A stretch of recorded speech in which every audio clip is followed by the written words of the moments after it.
Quality और consistent performance के लिए सिर्फ सिल्वर पंप्स एंड मोटर्स, नाम याद रखना। મહત્વના સમાચાર પર નજર કરીએ, જ્યાં ભારતીય બિઝનેસમેન ગૌતમ અદાણીને મોટો ઝટકો લાગ્યો અને યુએસના ન્યાય વિભાગે ગૌતમ અદાણીને દોષિત ઠેરવ્યા છે।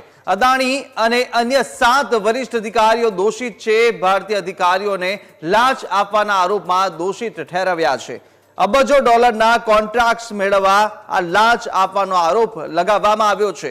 ભારત સરકારના અધિકારીઓને લાંચ આપવા આ યોજના ઘડી હતી। ગૌતમ અદાણી, સાગર અદાણી અને વિનીત જૈન લાંચ લઈ અને જુઠ્ઠું બોલ્યા હતા। યુએસમાંથી મૂડી એકત્ર કરવા આ ત્રણેય જુઠ્ઠું બોલ્યા હોવાનું હાલ સમાચાર પ્રાપ્ત થઈ રહ્યા છે। ભારતીય અરબપતિ કે જે અદાણી ગ્રુપના ચેરમેન ગૌતમ અદાણી પર સૌથી મોટા આરોપ લાગ્યા છે અને ગંભીર દોષિત ઠેરવ્યા છે કે જ્યાં $265 મિલિયન ને લઈને આ દાવો કરવામાં આવ્યો છે। યુએસના ન્યાય વિભાગ દ્વારા ગૌતમ અદાણીને દોષિત ઠેરવવામાં આવ્યા છે।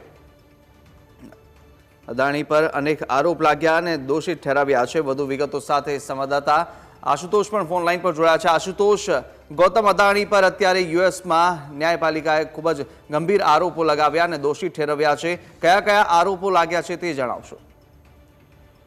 જી કુશાગ્ર, વાત કરવામાં આવે તો ન્યુયોર્કની ફેડરલ કોર્ટે ગૌતમ અદાણી સહિત 7 લોકો ઉપર અબજો ડોલરની છેતરપિંડી અને લાંચનો આરોપ જે છે તે લગાવ્યો છે।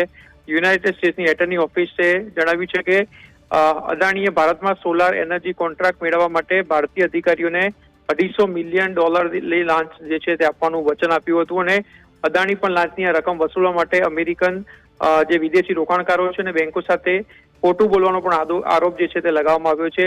અદાણી ગ્રીન એનર્જી લિમિટેડ છે તેના અધિકારીઓ અને ગૌતમ અદાણીના ભત્રીજો છે સાગર અને વિનીત જૈન નામ પણ જે છે તે આરોપીઓમાં સામેલ કરવામાં આવ્યા છે। ખાસ કરીને અદાણી વિરુદ્ધ જે છે તે વોરંટ જે ધરપકડનું વોરંટ જે છે તે પણ જાહેર કરવામાં આવ્યું છે અને પ્રોસિક્યુટર્સ ફોરેન લો એન્ફોર્સમેન્ટ એજન્સીઓને વોરંટ જે છે તે સોંપવાની તૈયારી પણ કરી રહ્યા છે। ખાસ કરીને બુધવારે જ અદાણીએ 20 વર્ષના ગ્રીન બોન્ડના વેચાણથી $600 મિલિયન જે ડોલર છે તે એકત્ર કરવાની જાહેરાત કરી હતી અને થોડાક જ કલાકોમાં તેમની ઉપર આ પ્રકારના છેતરપિંડીના આરોપો જે છે તે મૂકવામાં આવે છે।